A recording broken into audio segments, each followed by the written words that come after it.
Hey guys, what's up? This is Amantika Navani. Welcome back to my YouTube channel. I hope all of you are doing great. तो आज का video is going to be on the Constitution of India. मैं Monday को video post नहीं कर पाई थी because of my heavy throat. मुझे कोल्ड हो गया था, so I am really sorry for that. But कोई नहीं, आज हम वीडियो पोस्ट करने वाले हैं. That is going to be on constitution and its salient features. इससे पहले मैं ये वीडियो शुरू करूं, I would like to tell you guys कि जिन्होंने भी प्रियम्बल की वीडियो नहीं देखी है, प्लीज जल्दी से जाओ एंड वीडियो को देखो. Only then you will be having a better understanding about our constitution, because it is going to reflect the very nature of how the constitution makers have decided to make the constitution. Okay, so please go and watch that video. Now, without any further ado, let's get started with our today's topic. अब जब हम बात करते हैं constitution की, तो constitution एक, क्या बोले इसे, एक बुक बोले, क्योंकि हमने प्रियम्बल को क्या बोला था, एक उस बुक का प्रीफेस, राइट. तो कॉन्स्टिट्यूशन वो बुक है जिसका प्रीफेस था प्रियम्बल. ओके,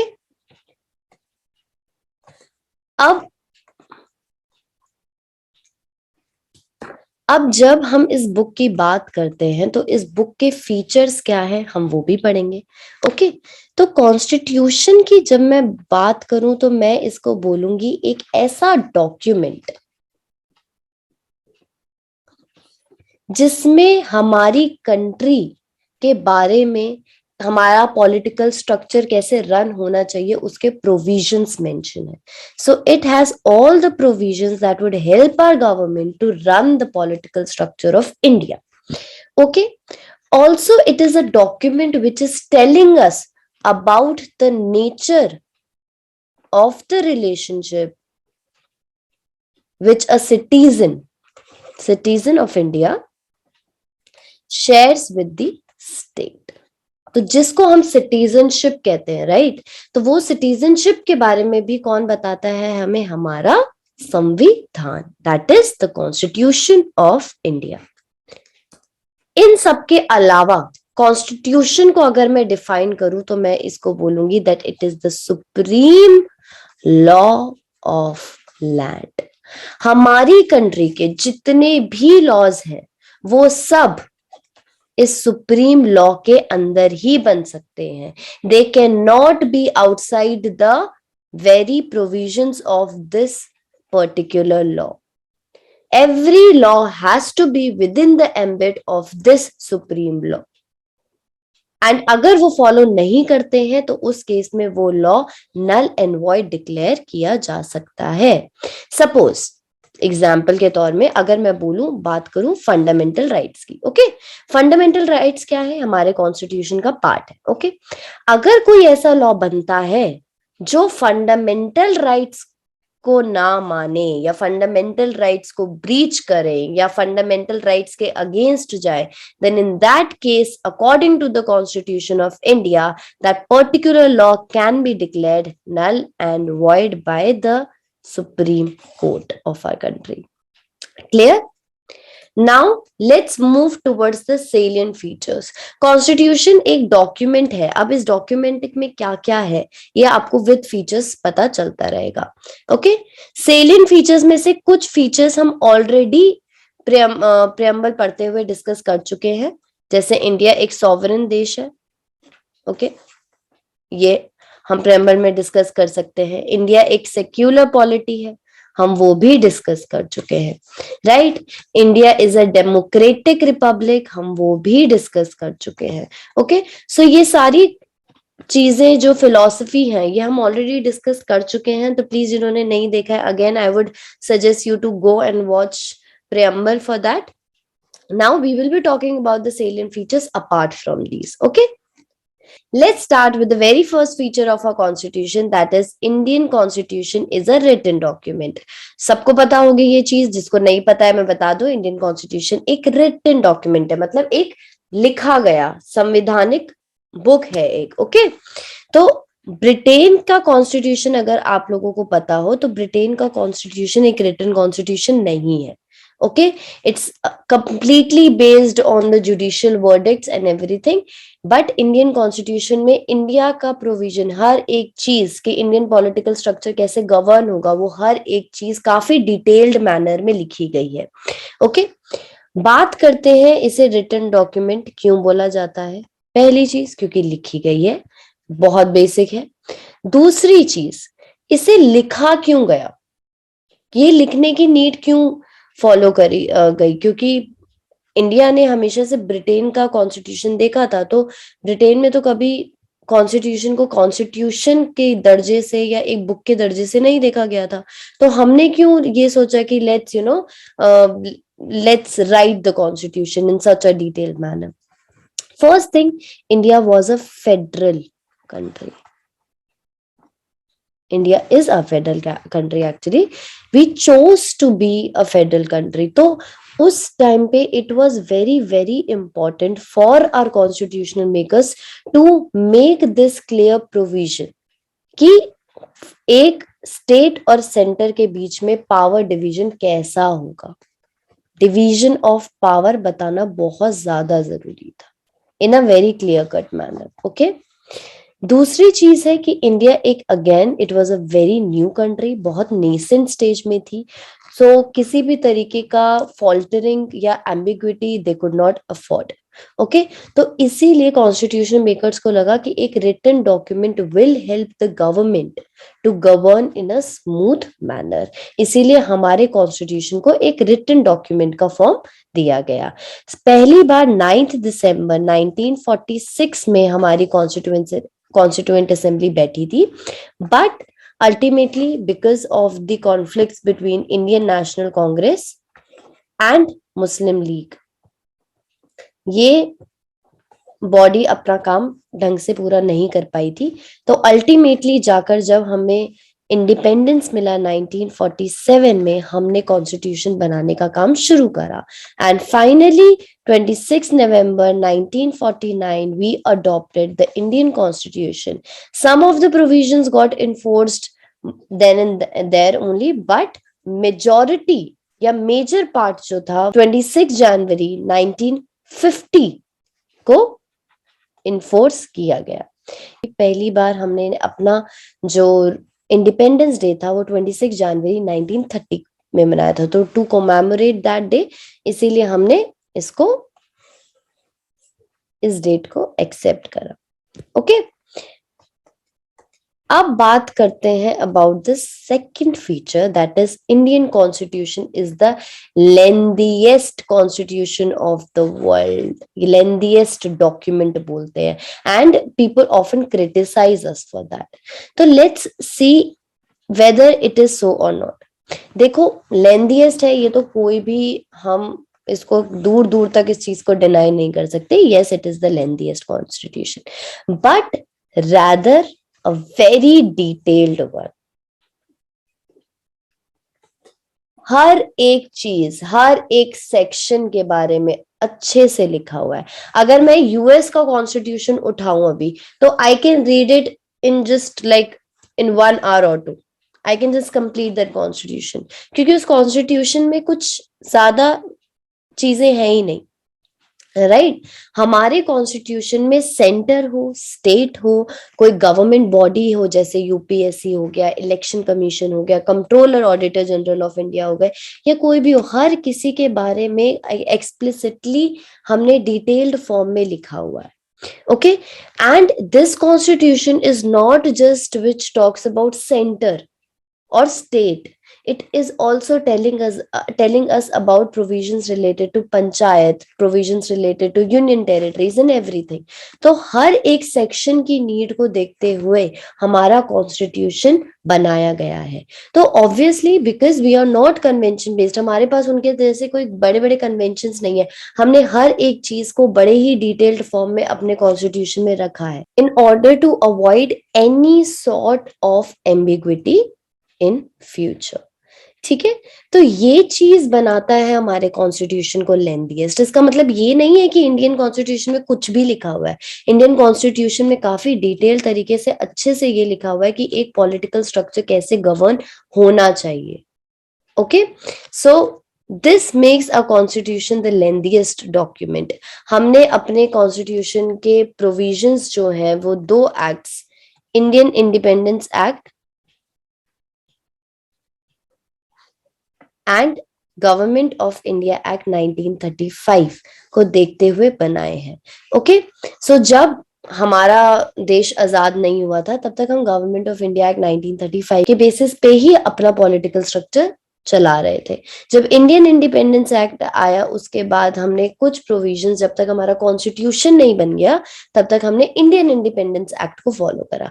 फिर अल्टीमेटली 1950 में आकर हमारा जब कॉन्स्टिट्यूशन बना तो हमने ये दोनों एक्ट्स को रिपील करते हुए अपना 1950 का कॉन्स्टिट्यूशन आगे बढ़ाया। Okay, now let's talk about the third feature, that is the supremacy of the constitution. नाम से ही पता चल रहा है, सुप्रीमेसी मतलब सुप्रीम। हमारे देश में कोई भी ऑर्गन, चाहे वो लेजिस्लेचर हो, चाहे वो एग्जीक्यूटिव हो, चाहे वो जुडिशरी हो, कोई भी कॉन्स्टिट्यूशन से ऊपर नहीं है। They have to work within the provisions or within the limited powers given by the constitution itself. They cannot do anything which goes against this supreme law again. Okay, and इसको balance करने के लिए judiciary है। Judiciary चाहे तो वो through judicial review over check कर सकती है कि कॉन्स्टिट्यूशन के जो भी प्रोविजंस है वो इम्प्लीमेंट हो रहे हैं। ऑलराइट, तो इसीलिए हमारे कॉन्स्टिट्यूशन में सुप्रीमेसी ऑफ द कॉन्स्टिट्यूशन को ही माना जाता है। ऑल्सो ये कोई प्रोविजन ऐसा नहीं है जो एक्सप्लिसिटली मेंशन्ड है कि this article particularly says that Indian constitution is supreme, no, but एक बिलीफ है। Okay, so this is what we mean by supremacy of the constitution, कि कोई भी ऑर्गन संविधान से ऊपर नहीं है। Okay, now let's talk about the fourth feature, that it is the blend of rigidity and flexibility.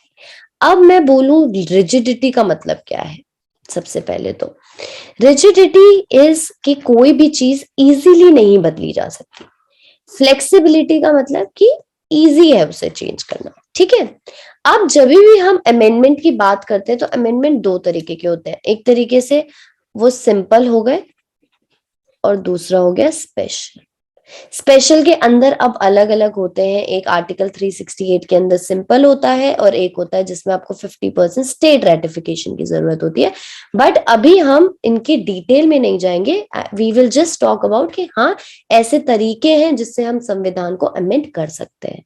Okay, तो अभी के लिए ये समझो कि ये जो स्पेशल वाली मेजोरिटी है ना, ये थोड़ी डिफिकल्ट होती है, इतना ईजी नहीं बनाती है चीजों को। तो हमारा कॉन्स्टिट्यूशन जब भी उन चीजों पे अमेंड होने के लिए, तो जब भी हमारे कॉन्स्टिट्यूशन में कोई भी ऐसी चीज है जिसको अमेंड होने के लिए स्पेशल मेजॉरिटी की जरूरत पड़ जाए, वो बन जाएगा एक रिजिड फीचर। मतलब इतना इजी नहीं है उसे बदलना, इम्पॉसिबल नहीं है पर इजी भी नहीं है। जैसे यूपीएससी के चेयरमैन को हटाना हो, या कैग को हटाना हो, या इलेक्शन कमीशन से रिलेटेड चीजें हो गई, या हमारे कॉन्स्टिट्यूशन में प्रेसिडेंट का प्रोसेस, इलेक्शन प्रोसेस आपको चेंज करना हो, all these things would require a special majority. Okay, and when I से फ्लेक्सिबल, जरूरी नहीं है कि हर वक्त एक स्पेशल मेजॉरिटी से ही आप उसमें चेंजेस लेकर आओ। Example, creation of new states, parliament में कोरम चेंज करना, सैलरीज वगैरह चेंज करना, all of these would just require a simple majority, that is 50% plus 1 of the present and voting। इससे ज्यादा आपको नहीं चाहिए। तो इजीली भी अमेंड हो सकता है, डिफिकल्ट लेवल पे भी अमेंड हो सकता है। इसीलिए हम बोलते हैं इट इज अ सिंथेसिस और it is a blend of rigidity and flexibility together. Okay, now let's move towards the next feature, that is responsible and responsive parliamentary form of government। अब India में जो लोगों को नहीं पता है, मैं बता दूं कि इंडिया में हम parliamentary form of government follow करते हैं। दो तरीके की फॉर्म्स होते हैं, parliamentary and presidential form of government. Both of them are a part of indirect democracies. All right, please direct democracy मत समझना। डेमोक्रेसी की जब भी हम बात करते हैं वो दो पार्ट्स में डिवाइड होती है, डायरेक्ट एंड इनडायरेक्ट। मैं ऑलरेडी पहले बता चुकी हूँ। इनडायरेक्ट के अंदर हमारे दो पार्ट्स होते हैं, that is parliamentary and presidential. Okay, so presidential form of government is what we follow in USA and parliamentary is what we follow in India and UK type of countries. All right, now moving forward with what parliamentary system do we have in our country. तो India का सबसे important feature parliamentary government का है that the government is responsible, and responsible मतलब responsible for its actions. Our entire council of ministers, जो ministers का एक group है, वो responsible है to the lower house, that is the Lok Sabha. So students who are preparing for the exam, remember this. It is responsible to the Parliament of India or it is responsible to the Lok Sabha. So it is responsible to the Lok Sabha, House of the People को responsible होता है, क्योंकि Parliament में राज्य सभा भी आता है.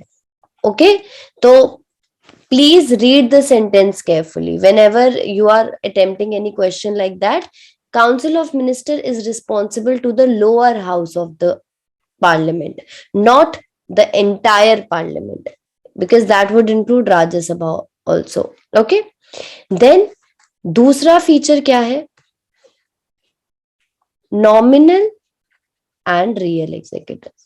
हमारी पार्लियामेंट्री फॉर्म ऑफ गवर्नमेंट में जो है नॉमिनल एंड रियल एग्जीक्यूटिव दोनों ही एग्जिस्ट करते हैं. Nominal executive is the head of the state, that is the president.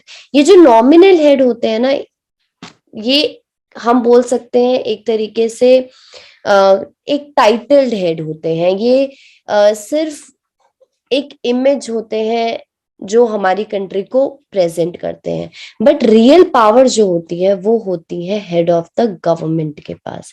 And head of the government कौन होता है, that is the prime minister of a country. Okay, क्योंकि every time a president is going to do something, that will be depending on the aid and advice given by the prime minister and its council. All right, so ये भी एक feature है for the parliamentary form of government. Then the government has to be responsive towards the needs of the people, towards the grievances of the public, क्योंकि ultimately कौन उन्हें उस position में लेकर जा रहा है, that is the public.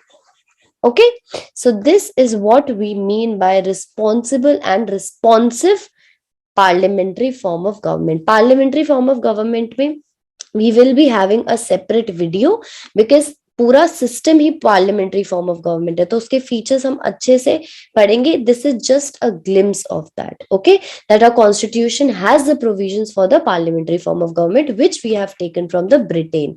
But एकदम कॉपी पेस्टेड सिस्टम नहीं है, कुछ कुछ फीचर्स मेजरली वहां से लिए गए हैं. Okay, now let's talk about it being a borrowing bag. So it is the next feature. बहुत लोग बोलते हैं कि इंडियन कॉन्स्टिट्यूशन एक बोरोड बैग है. इज इट ट्रू और false? Okay, let's talk about here two things, unique constitution और the right and the good constitution. जब हमारा संविधान बन रहा था ना, उस टाइम तक बहुत सारी कंट्रीज थी ऐसी जिनके कॉन्स्टिट्यूशंस ऑलरेडी फॉर्म हो चुके थे. ओके, तो अब इंडिया था एकदम नेसेंट कंट्री. उस टाइम पर इंडिया के लिए क्या बेटर होगा कि India already grown up provisions जो वेल टेस्टेड है उनको एक्सेप्ट करे, या खुद का जस्ट बिकॉज हमें कोई यूनिक कॉन्स्टिट्यूशन लेकर आना है, नहीं नहीं हम तो इनको फॉलो ही नहीं कर सकते हैं, उसके चक्कर में एक अलग ऐसी चीज लेकर आए जो हमें पता ही नहीं जिसके रिजल्ट्स कैसे होंगे.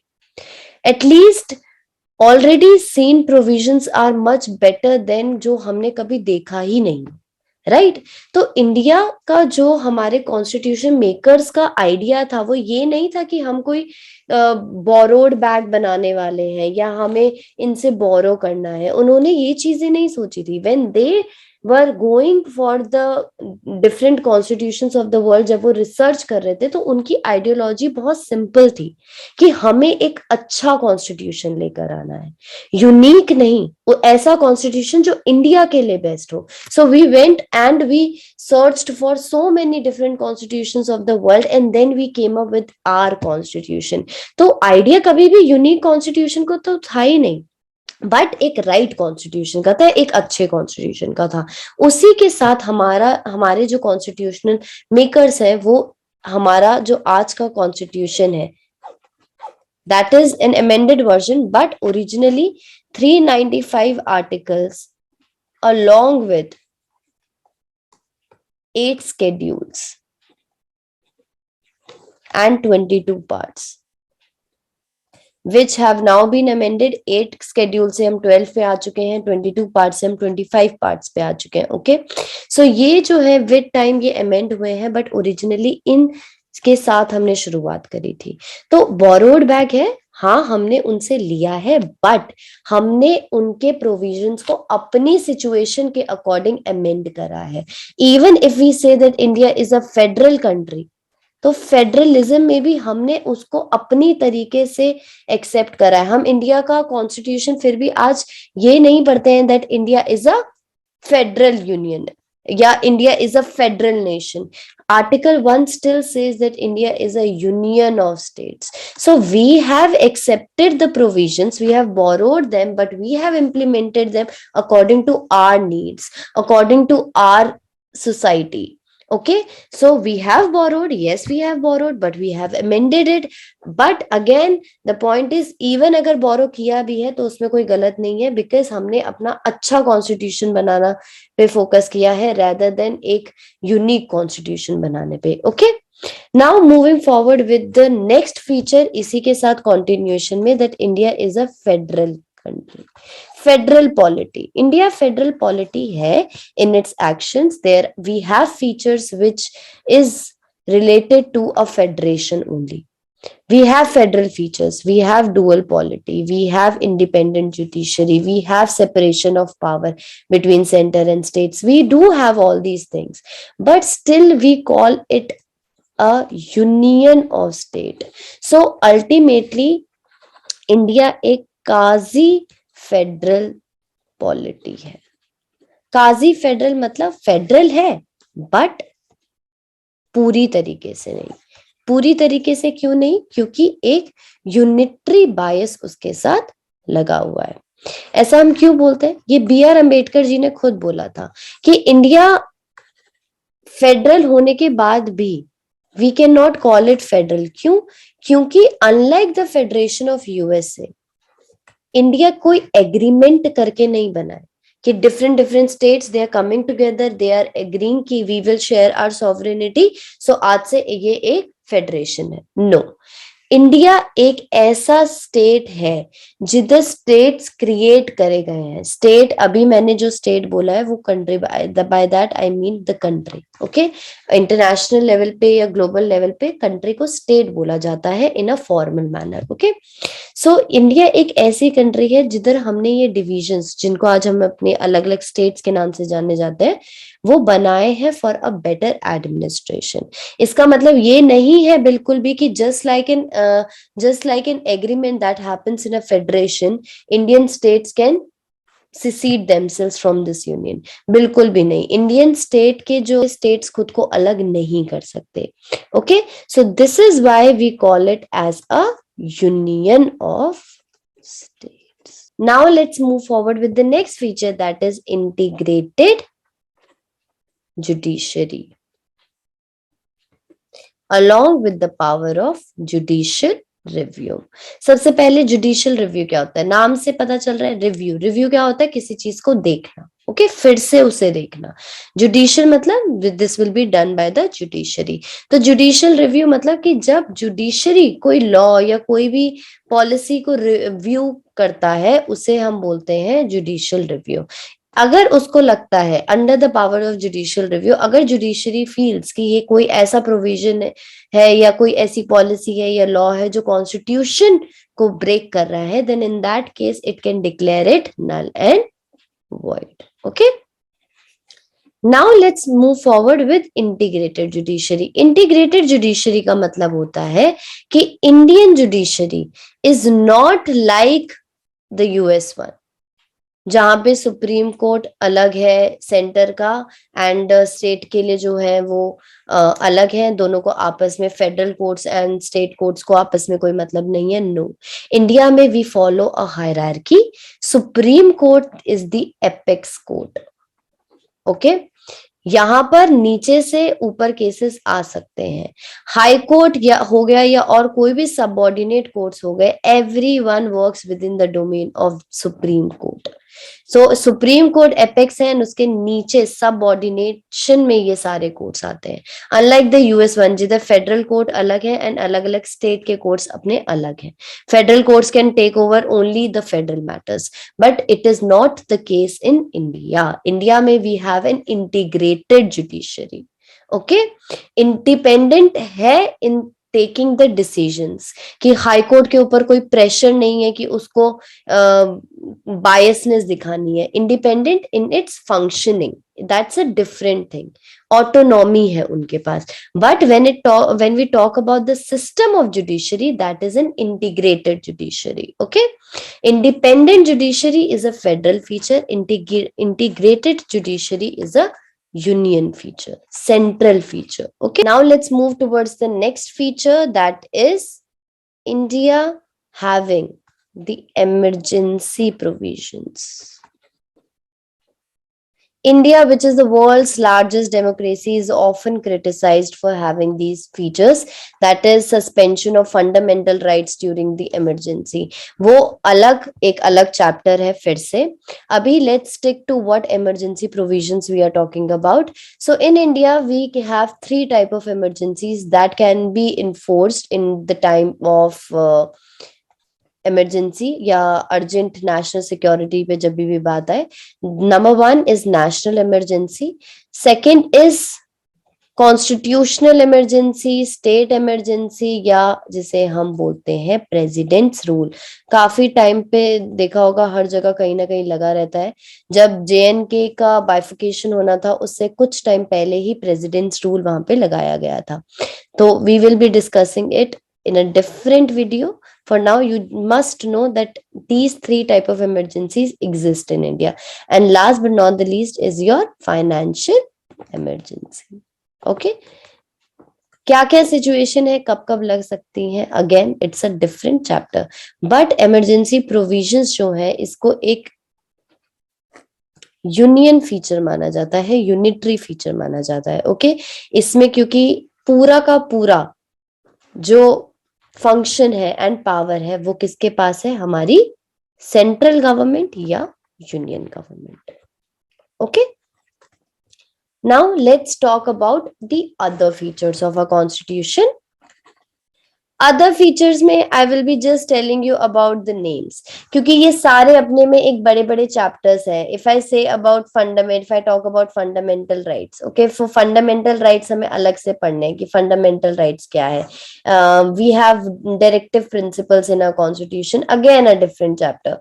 Then we have different bodies in a constitution, UPSC, election commission. So ये सारे फीचर भी हैं बट साथ ही साथ एक अपने में अलग चैप्टर भी है। So as we will proceed with the video, slowly and gradually we will be covering these features too. Okay, so this is what we talk about when we want to talk about the features of our constitution. So ये सारे features आपको बताते हैं कि हमारा constitution कैसा है, उसके provisions कैसे हैं। Okay, तो अब आप लोगों को क्या करना है, ये सारा वीडियो फिर से देखना है एंड अच्छे से इसे समझना है, एंड कोई भी रिलेटेबल चीज दिखे तो please do mention in the comment section also कि आप कितना अग्री करते हो कि इंडिया ऐसा स्टेट है कि नहीं है।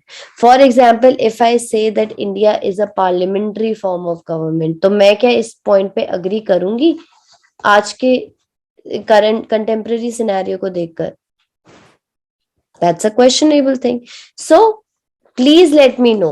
चलो, ये आज का एक सवाल है, what do you guys think that India is really a parliamentary form of government? India क्या पार्लियामेंट्री फॉर्म ऑफ गवर्नमेंट कहलाया जा सकता है इन रियल ग्राउंड लेवल में? So do let me know on the comment sections, and अगर video पसंद आई हो so please do like, share and subscribe. Also please let me know in the comment section what type of videos do you want, क्योंकि after polity I will be also posting some videos related to current affairs. So आप अगर कोई topic cover करना चाहते हो तो वो कौन सा टॉपिक करना चाहते हो? और इसी के साथ I will see you guys in my next video that I will be posting on Monday at 2 p.m. Till then, do watch my videos and read, learn, and spread knowledge as much as you can. I will see you guys in my next video. Thank you so much.